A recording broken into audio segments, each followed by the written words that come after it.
यानंतर बातमी कल्याण डोंबिवलीमधल्या कल्याण डोंबिवलीमध्ये मुसळधार पाऊस सुरू आहे। सखल भागामध्ये पाणी साचलेले आहे आणि त्यामुळे वाहतुकीवर त्याचा परिणाम झाल्याचं पाहायला मिळत आहे।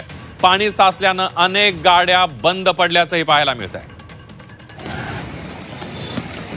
कल्याण डोंबिवलीतली ही दृश्य आहेत आपण बघतोय। जवळपास गुडघाभर पाणी कल्याण डोंबिवली भागामध्ये साचलेलं आहे। मुसळधार पाऊस सुरू आहे आणि यामुळे अनेक गाड्या बंद पडलेल्या आहेत, तर वाहतुकीवर परिणाम झालाय। वाहतूक सुद्धा संथ गतीनं होताना पाहायला मिळते।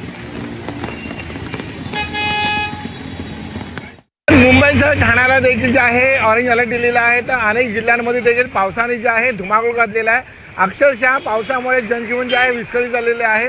मी आहे कल्याणच्या नेतोली परिसरामध्ये, आपण पाहू शकता की काय परिस्थिती आहे। कल्याणचे अनेक जे सखल भाग आहेत, या सखल भागामध्ये जे आहे पाणी साचायला सुरुवात झालेली आहे। छत्रपती शिवाजी महाराज चौक असेल, आंबेडकर रोड असेल, त्याचप्रमाणे तेजगाव असेल, MIDC रोड असेल, अनेक ठिकाणी जी सखल भाग आहेत, या सखल भागामध्ये जे आहे पाणी साचायला सुरुवात झालेली आहे।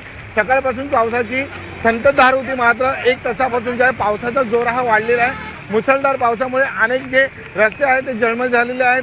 अनेक ह्या रस्त्यावरून जे आहे ते गाड्या ज्या आहेत ते संथ गतीने सुरू आहेत। काही गाड्या ज्या आहेत त्या बंद देखील पडलेल्या आहेत। नागरिकांना याचा त्रास जे आहे ते सहन करावा लागत आहे। कॅमेरामॅन दिनेश जाधवसह आतिश गोयल, जी मीडिया, कल्याण।